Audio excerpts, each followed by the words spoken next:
सभी प्रभु प्रेमियों को मेरा प्यार भरा राधे राधे।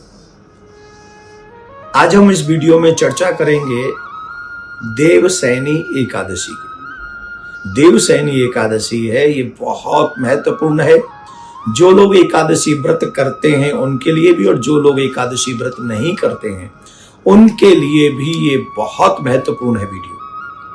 आप लोगों के पास ये वीडियो जब भी पहुंचे, ज्यादा से ज्यादा सनातनियों को ये बात अवगत कराएं। सतयुग के समय की एक कथा है इस वीडियो में, जो हमें बताएगी देवसैनी एकादशी व्रत का महात्म क्या है। आप जानते हैं कि चातुर्य मास की प्रारंभिकरण, जो चातुर्य मास है, वो इस देवसैनी एकादशी के व्रत से प्रारंभ हो जाता है। देवता माने श्री नारायण भगवान चातुर्य मास के लिए योग निद्रा में शयन करने के लिए चले जाते हैं, और तब सृष्टि का सारा कार्य भूत भावन भोलेनाथ संभाल लेते हैं। भोलेनाथ ही इस सृष्टि का संचालन 4 महीने के लिए करते हैं। इस देवसैनी एकादशी के बाद हम कोई सनातनी अपने घर में शुभ कार्य नहीं करते। शुभ माने बहुत विशेष शुभ कार्य, जैसे नए घर में प्रवेश करना, शादी करवाना, मुंडन इत्यादि करवाना, ये जो शुभ कार्य हैं। बाकी के तो पूजा पाठ भजन इत्यादि सब बढ़िया चलता है, लेकिन जो बड़े बड़े जैसे विवाह कराना हो गया, मुंडन कराना हो गया और नए घर में प्रवेश करना हो गया, इन सब कार्यों पे 4 महीने के लिए प्रतिबंध है, रुक जाता है। वो ये कार्य 4 महीने नहीं करना है। और इस एकादशी के व्रत से जो फल मिलता है वो बड़े ध्यान से हम सबको सुनना चाहिए। स्वर्ग आयु भूति कानेन तथा पापोपशांतये, अर्थात जो मनुष्य देवसैनी एकादशी का व्रत करता है उसे स्वर्ग की प्राप्ति होती है, उसे दीर्घायु प्राप्त होती है, उसे ऐश्वर्य प्राप्त होता है। जो भी उसकी अभिलाषाएं हैं वो उसे प्राप्त हो जाती हैं, उसकी अभिलाषाएं पूर्ण होती हैं, और जितने भी पाप हैं उन सबको, वो सभी पाप जो है वो नष्ट हो जाते हैं। और जिसे कुछ नहीं चाहिए उसे मुमुक्षुणः, अर्थात उसे मोक्ष की प्राप्ति हो जाती है। इसकी कथा बड़ी सुंदर है। मन क्रम वचन से हमें यह व्रत करना चाहिए।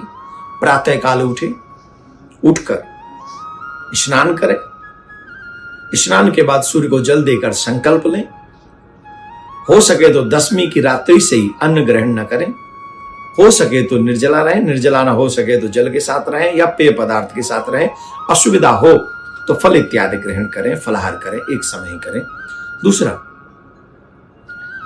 प्रिया प्रीतम के नाम का जाप करें, मीन्स लक्ष्मी नारायण की सेवा करें, पूजा करें। जितना हो सके सत्य बोलें, ब्रह्मचर्य का पालन करें, आदि इन चीजों की मर्यादाएं जो हैं उनका पालन करें। और एक बात, जो कथा है वो कथा जरूर सुननी चाहिए। सतयुग का समय था, उस समय एक राजा थे, बड़े धर्मनिष्ठ थे।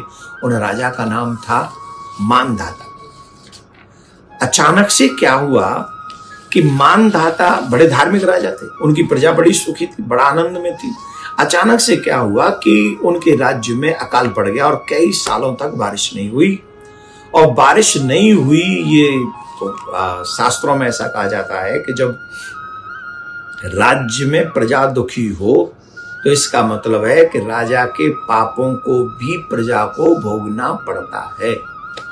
बहुत समय तक तो प्रजा ने सहा, लेकिन एक दिन राजा के पास में सब लोग गए और राजा मानधाता से प्रजा ने ये बात कही कि महाराज, हम कई वर्षों से दुखी हैं, अकाल पड़ रहा है और हमारे बच्चे भूख प्यास से तड़प रहे हैं, इसलिए कृपा कीजिए, आप हमें उपाय बताइए कि हम करें क्या।